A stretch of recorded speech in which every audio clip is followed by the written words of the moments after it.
Olá a todos.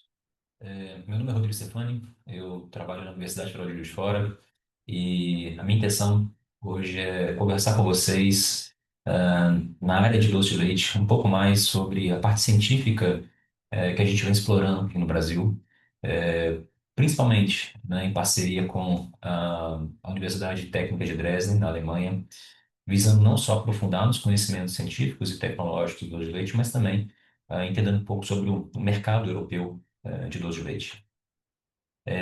Minha apresentação ela está dividida em três partes, né? A primeira parte, eu vou tentar trazer alguns dados sobre uma visão geral sobre a produção de doce de leite no Brasil, né, e produtos nacionais. A segunda parte, um olhar mais para a Europa, né, aspectos sensoriais e de mercado. E em terceiro, um pouco mais sobre a parte de pesquisa, né, o avanço da pesquisa na área de doce de leite, que, do nosso ponto de vista, é extremamente importante e relevante. Bom, como eu disse, eu sou professor do Departamento de Química, da Universidade Federal de Juiz de Fora. A nossa universidade, ela fica no estado de Minas Gerais, né? O estado de Minas Gerais é o estado com maior produção de leite no Brasil, atualmente. Está localizada exatamente aqui, né? Para quem conhece o Brasil, né? Essa é a área total do Brasil, esse aqui é o estado de Minas Gerais. Nós temos a maior produção de leite de todo o país, né? Juiz de Fora está aqui nessa região, muito próximo ao Rio de Janeiro, a cidade do Rio de Janeiro, né? E é aqui, né, da onde eu estou falando com vocês exatamente nesse momento, tá? Esse é o campus da nossa universidade. Nosso campus tem aproximadamente 26 mil estudantes. Nós temos diferentes cursos aqui na universidade, e um deles é na área de Química, no qual a gente se dedica bastante à área de alimentos e doce de leite, né? Minas Gerais é o maior produtor de doce de leite, do Brasil, então faz muito sentido para a gente ter pesquisas, em relação a doce de leite, tá? Aqui eu trago para vocês uma imagem geral, uma visão geral sobre os doces de leite encontrados no mercado brasileiro. Definitivamente a diversidade, né, é a nossa maior característica.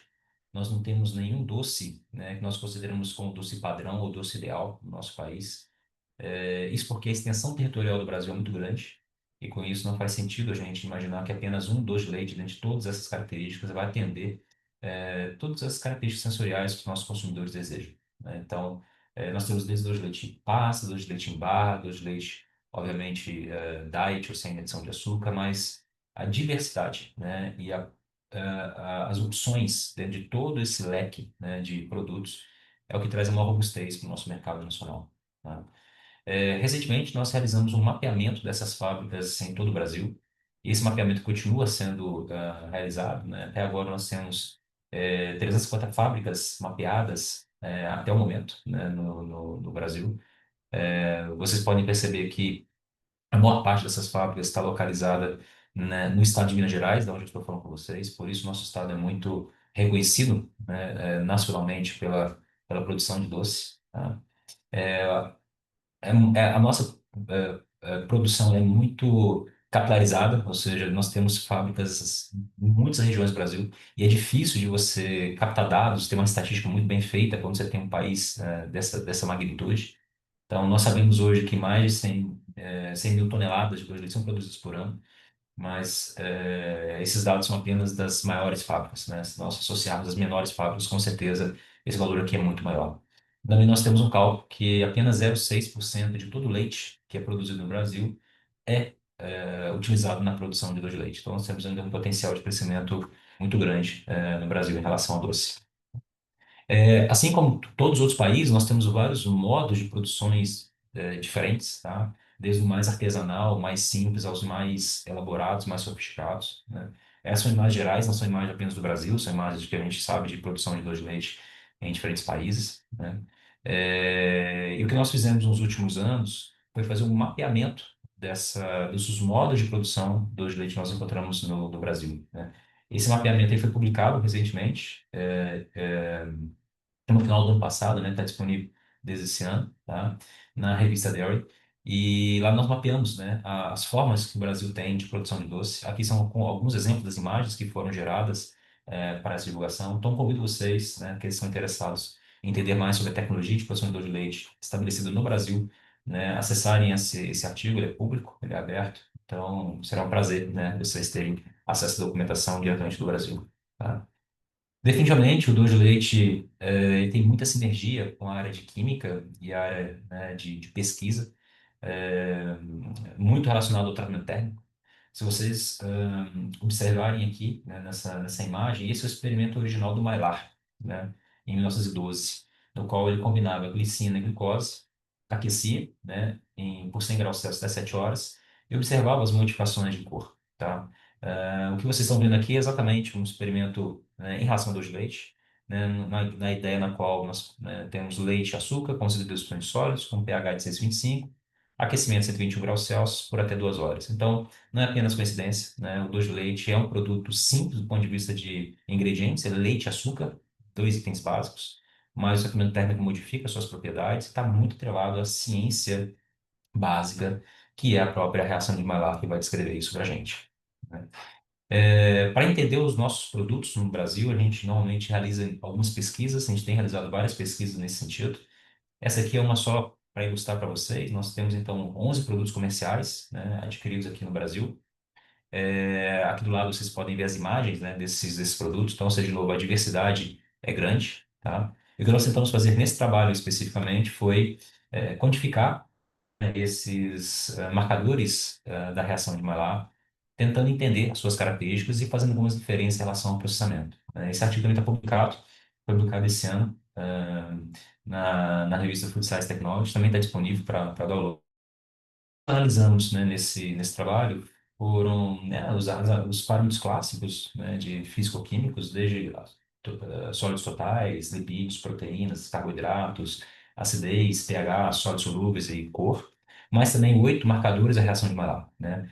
Marcadores desde a fase mais inicial da reação de Maillard, a marcadores que funcional, né, como carboximetilcelulose, lisinolamina, e marcadores da reação, né, marcadores mais avançados da reação de Maillard, como a pirralina. Então, desde uma furosina até uma pirralina foram mapeados, assim como também, né, furfurais, que são muito comuns de serem utilizados como marcadores para doce de leite. Nesse caso, desde o mais convencional, que é o HMF, até outros marcadores furfurais também não são muito usuais hoje, mas nós tínhamos interesse em entender a participação de presença deles no doce de leite. Bom, do ponto de vista geral, do aspecto físico-químico, é interessante perceber que, em relação ao carboidrato, né, óbvio que os menores teores de carboidratos aqui foram encontrados nos produtos diet, né, nós tínhamos 3 amostras de diet na nossa coleção de 11. Na média, né, assim, nós estamos falando de carboidrato aqui acima de 50%, né, nos nossos doces no Brasil. Gordura é uma surpresa, porque nós sabemos que a regulamentação, né, Mercosul estabelece um mínimo de 6% aqui em relação à gordura. Então, vocês podem perceber que alguns produtos abaixo, né, dos padrões de requisito legal, tá? Proteína, nós também sabemos um mínimo de 5% em relação ao teor de proteína. Nesse caso, todos atendem, né, um mínimo de 5%, mas, surpreendentemente, nós temos produtos aqui com praticamente 12% de proteína, né, um produto diet aqui especificamente, tá? Sólidos totais. Também, de novo, nós sabemos, né, um teor mínimo de sólidos do ponto de vista regulatório, alguns produtos abaixo do teor de sólidos totais, né, mas a maior parte toda bem acima do teor de sólidos totais obrigatório, né. A variação de pH também é muito grande, nós temos uma grande variação de pH nos dois leites no Brasil. Nesse caso aqui, desde pH 5,5, né, até pH praticamente 6,4, uma grande variação em relação a isso. E acidez, também outro aspecto muito importante para questões sensoriais, variando aqui desde 0,3, né, de gramas de ácido lático por 100 gramas de produto até produtos com 1,2, né, de ácido lático. Então, assim, realmente uma variação muito grande e isso é interessante, né, a gente observar as características dos produtos que nós temos no Brasil. Em relação aos compostos da reação de Maillard, né, o primeiro que eu gostaria de apresentar para vocês é a fluorosina, né, que ela é da etapa inicial da reação de Maillard. Nós tivemos uma variação aí de aproximadamente entre 860 a 2.800 miligramas por 100 gramas de proteína de fluorosina, então começando da menor concentração até a maior concentração. E nós conseguimos calcular que aproximadamente de 10 a 33% da lisina inicial, né, presente foi modificada por compostos de Maduro. Tá? Isso é importante do ponto de vista nutricional, a gente ter essa referência do quanto de lisina é, está disponível, né, para a parte nutricional, mas definitivamente são valores baixos considerando a intensidade do térmico. Então, são boas notícias, né, para a nossa área, né, saber que a gente não tem uma, uma modificação tão extensa da lisina, assim, mesmo em tratamentos térmicos muito avançados. Sempre uma questão. preocupante do ponto de vista de saúde, mas nós podemos ficar tranquilos, porque no nosso caso, aqui no Brasil, nós encontramos de 30 a 141 miligramas por 100 gramas de proteína, né? A mais baixa aqui em 30, a mais baixamente de 140, né? Muito baixo, os valores comparados com furosina, o que indica para a gente, né, uma baixa velocidade de oxidação, o que é muito característico para produto de leite, tá? Né, que é um marcador muito comum, muito clássico para doce de leite, né, muito reportado em vários países para a caracterização do trânsito térmico. Nós encontramos aí, então, sim, realmente uma variação bem grande em relação a isso, né? Mas nenhum outro furfural, né, foi encontrado, tá? Nem o F, nem o FMC. Então, o que indica que realmente entre os furfurais, né, o HMF é o marcador mais importante, mais relevante, né, para caracterização do doce de leite, tá? Lisinolanina é novamente uma outra grande preocupação do ponto de vista de nutrição, né, do aspecto de saúde. Novamente, também encontramos valores muito baixos para a lisinolanina, então a gente está falando aqui de 40 até 146, né, a nossa variação aqui de 40 a 146, tá? E definitivamente esses valores baixos estão muito relacionados ao teor mais alto de açúcar, tá? Então, a gente acredita, né, que essa, essa interação, né, de sugar livre a ligação, né, livre de açúcar, tá, independente de açúcar, em relação à proteína cross-link, tá, ela é desfavorecida. Então, definitivamente o doce de leite, pelo menos no Brasil, a gente não tem grandes riscos em relação a concentração, né, de lisinolanina. No entanto, um produto se mostrou bem elevado, né, esse teor de lisinolanina, um pouco mais alto que os demais, se você comparar. E nesse caso, esse produto ele é fabricado com pré-caramelização da sacarose, né? Ele faz uma pré-caramelização da sacarose antes do processo. Então, aparentemente, a gente percebe que existe a influência da tecnologia de processo em relação à concentração de lisinolanina, né? Lisinolanina. Então, isso é interessante, né? Ao mesmo tempo é preocupante. A gente sabe que algumas tecnologias favorecem, ou preconizam o uso da pré-canalização de sacarose, mas tem que ser observado em relação a questões nutricionais, do produto. Tá? Pirralina, um dos marcadores da reação, da estágio mais avançado da reação de Maillard, uma variação aqui também bem grande, entre 45 até 722, né, em relação a gramas de proteína, tá? E era esperado isso, porque a gente, né, sabe que o produtor de leite tem uma cor marronzada, uma cor escura, e obviamente está associado, né, aos estágios mais avançados da reação de Maillard, tá? O que nós, na realidade, tentamos propor, né, nesse trabalho foi a ideia de usar os dois marcadores, o marcador inicial, que é a fluorosina, e o marcador final, tá? E fazer uma relação, né, entre os dois, para a gente pudesse, então, classificar os doces em relação ao estágio real do avanço da reação de Maillard. Tanto o estágio inicial quanto o estágio final. E aí, realmente, é bem interessante, porque nós podemos ver aqui pelo menos três agrupamentos de produtos, né? O agrupamento no qual a gente tem de 2 a 4 vezes a quantidade de furosina em relação à pirralina, né? Que então são valores mais baixos, depois um valor intermediário de 6 vezes e um valor, né, mais alto de 10 a 14 vezes. Ou seja, então é interessante, né, perceber que é possível, com dois marcadores, não só apenas usando um, né, entender muito mais sobre a tecnologia. Então, o HMF é o marcador que normalmente as pessoas costumam utilizar, mas definitivamente ele não é o melhor marcador porque ele é o intermediário da reação. Mas o uso de dois marcadores, um inicial e um final, e a relação deles, né, poderia ser, então, o que a gente chama, né, um indicador do estágio da reação de Maillard para dois de leite, que utiliza, né, tanto o estágio inicial quanto o estágio avançado, né? Então, essa é uma proposta que a gente vem implementando aqui no Brasil, tá? Em relação a essas correlações, né, entre todas as análises desses produtos, o que foi interessante perceber é o seguinte, que a gente não conseguiu encontrar correlação entre concentração de carboidrato e proteína, com os outros parâmetros, né? Se você pegar então que carboidrato e proteína são baixos valores de correlação, né? A gente vê correlação mais alta em relação aos sólidos totais, então sólidos totais com furosina, sólidos totais com HMF, sólidos totais com pirralina, faz todo sentido, né? Se você aumenta a concentração de sólidos, vai aumentar a consideração desses marcadores, tá? Da mesma forma, pH. Não, pH também, né? Só que agora inversamente proporcional. Então, quanto mais baixo o pH, maior a consideração de furosina, né, HMF e pirralina, tá? No entanto, se a gente retirar, né, Desculpa, né? Em relação à pirralina, né? Aqui embaixo vocês podem ver também uma relação direta, né? Com furosina e a própria HMF. No entanto, se você retirar então, se você retirar, né, o produto B, que é o produto que tem uma característica mais diferenciada de todos os produtos, é o produto que é feito com pré-caramelização da sacarose, né, a gente passa a perceber, então, agora uma correlação entre carboidrato e lisinoalanina. Então, ou seja, é uma correlação negativa, né? Então, ou seja, a influência do processo aqui definitivamente é importante para a formação da lisinoalanina, né, e isso é uma coisa que tem que ser observada em estudos futuros. Então, para sumarizar essa primeira etapa da nossa conversa, o que eu destaco, né, do ponto de vista físico-químico, é que, apesar de existir parâmetro legal, não há uma composição padrão, né, dos produtos fabricados, tá? Então, existe muita variação ainda em relação a isso. E usar amostras não controladas, seja amostras de mercado, é interessante para obter dados, banco de dados, né? A gente precisa continuar obtendo esses bancos de dados, tá? Baixa oxidação de carboximetilizina e lisinoalanina são ótimos do ponto de vista de nutrição, então podemos continuar tendo a segurança de consumidor de leite, tá? E essa relação furosina-pirralina poderia ser utilizada como um indicador, né, do tratamento térmico ou do processamento a ser utilizado, tá? E as correlações, né, precisam ser continuadas a ser estudadas e a gente precisa ter mais amostras de controle para poder entender melhor essas correlações, principalmente de carboidrato e proteína. Ok? Então, definitivamente, né, a reação de Maillard está em nossas mãos. Né? A gente pode continuar estudando esse produto, né, de várias formas.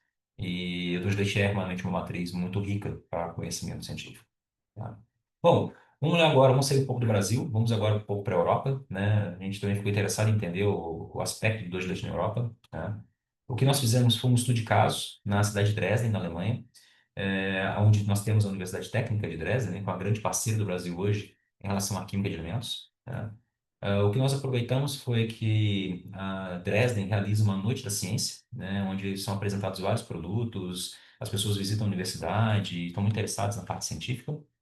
Então, nós preparamos, né, e oferecemos para o público alemão o doce de leite, tá?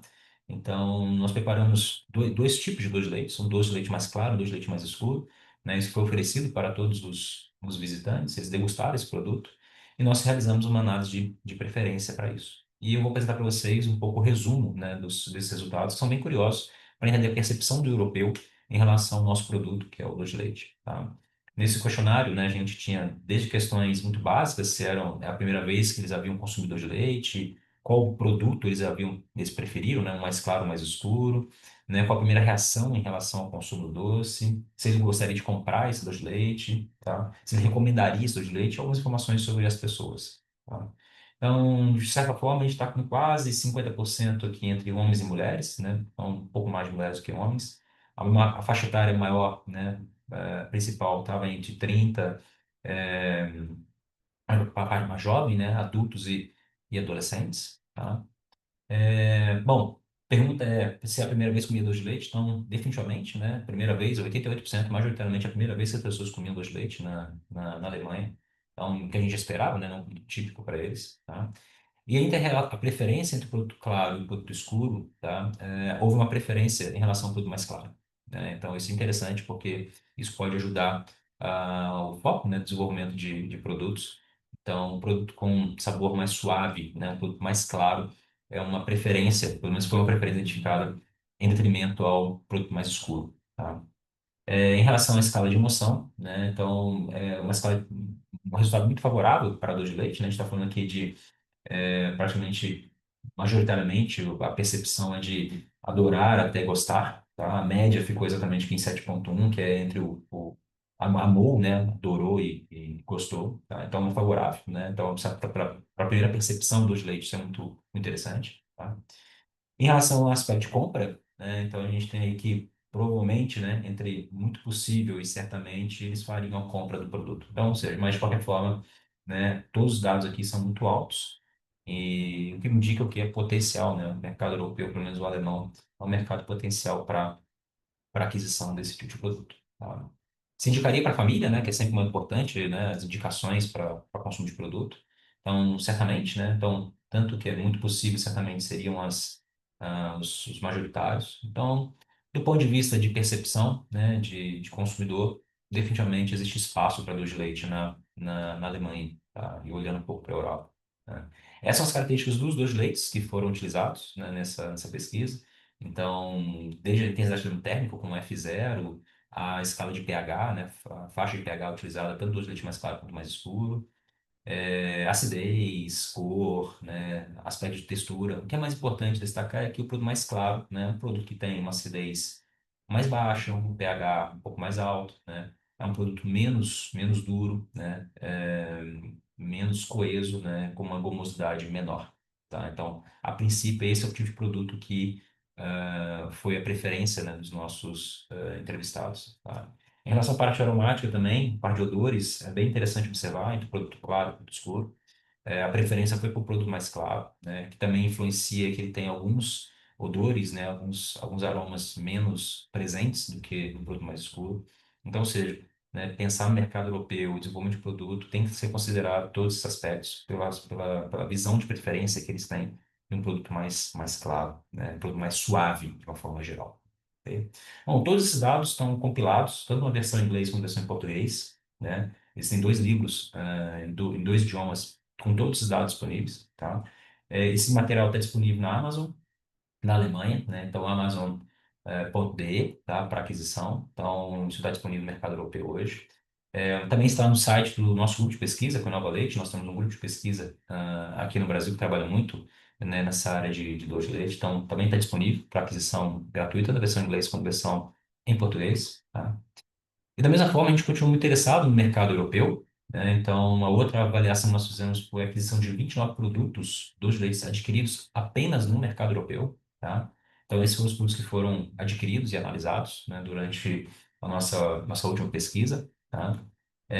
O que é interessante observar é que, majoritariamente, tá, dos 29 produtos, 66% deles foram fabricados na Espanha, tá? Depois, produtos fabricados na França, né? Em terceiro lugar, produtos que foram de origem do Brasil. Então, assim, produtos já vêm de fora da Europa, né? Então, Brasil, Argentina e Uruguai, tá? Também tinha muitos produtos da Holanda e de Portugal, né? Então, aqui são as origens de cada um desses produtos, tá?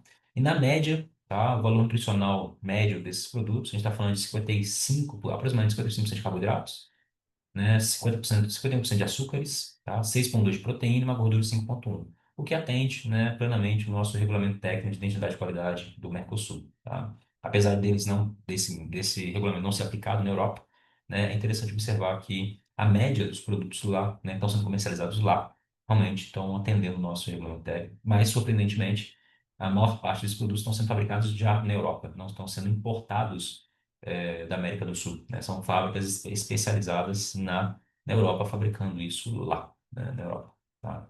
Em relação a preço, realmente, os dados são muito interessantes. Nós estamos falando aqui, entre os 29 produtos, o produto mais barato, né, de 8,9 euros por quilo, produto mais barato, tá?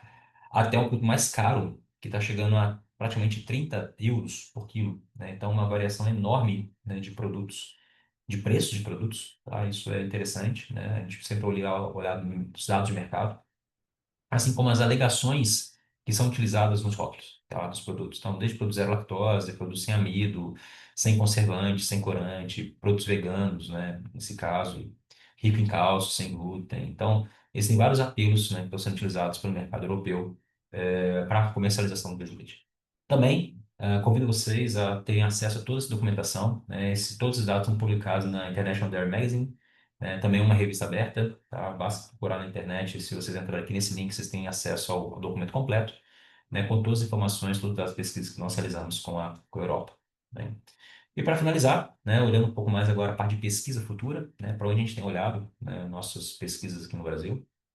Então, nós estamos muito interessados em entender cada vez mais as condições químicas, tá, do doce de leite.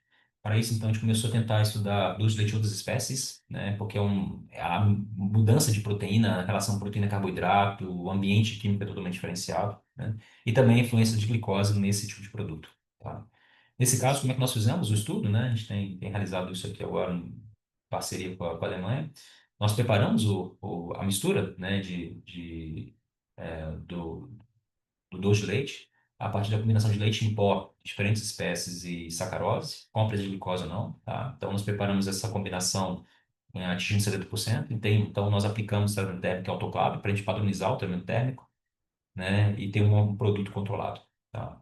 Então, nesse estudo, nós realizamos duas formulações diferentes, uma com 45% de sacarose e outra com 40% de sacarose e 5% de glicose, né, que a gente pudesse entender a influência da glicose, tá?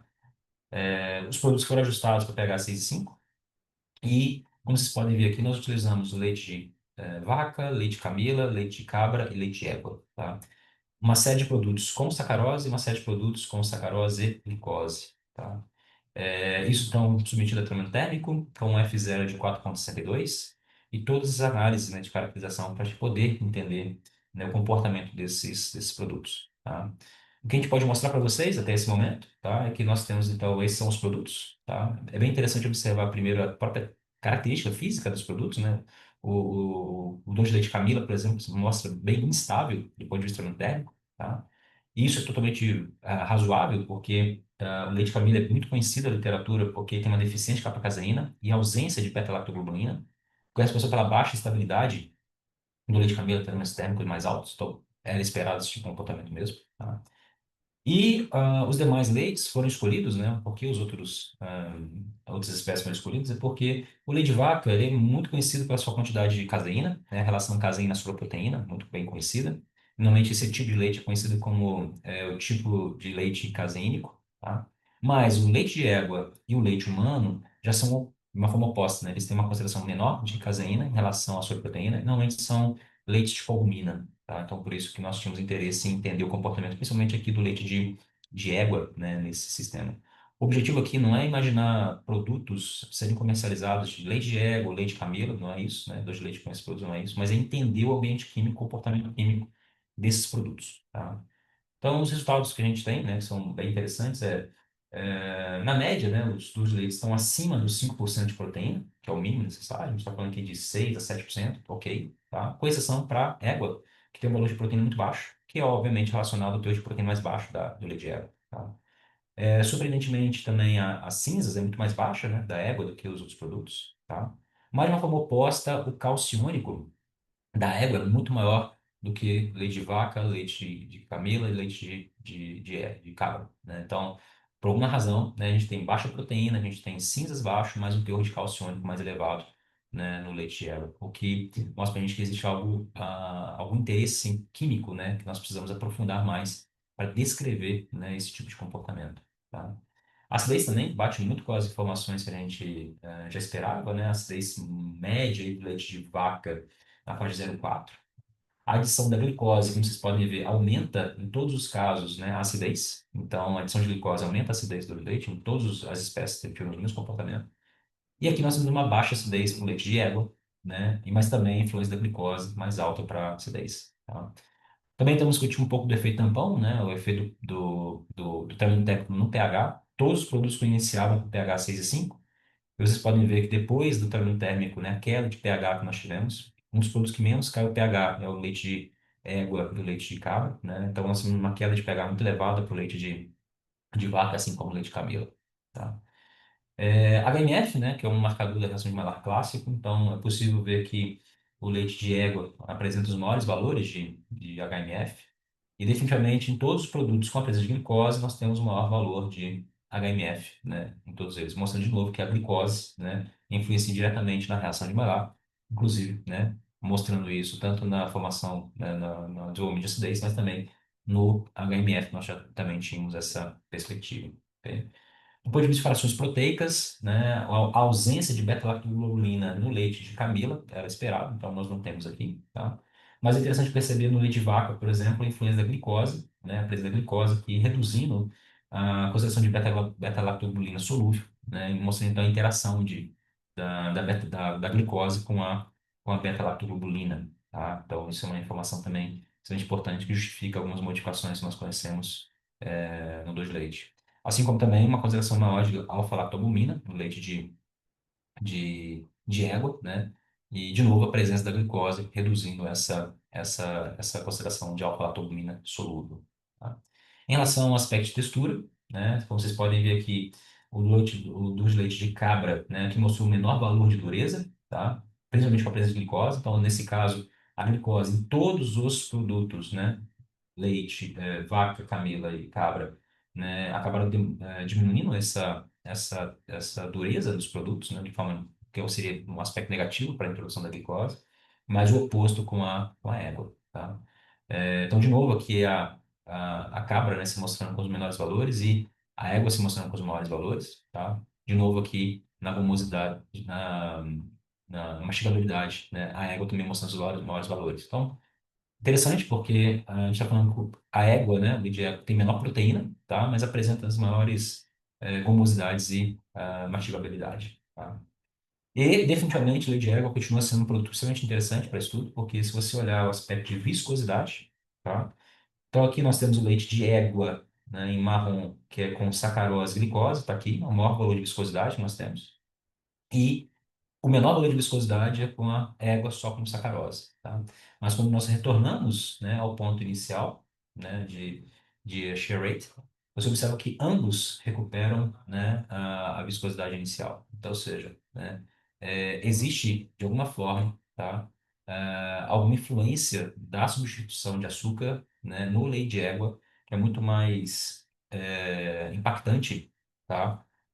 No leite dessa espécie do que de outras espécies. E, de novo, é o leite que tem menor teor de proteína, mas nesse caso mostra maior teor de, maior índice de viscosidade, né? Então, temos muito ainda que aprender com esse tipo de produto, tá?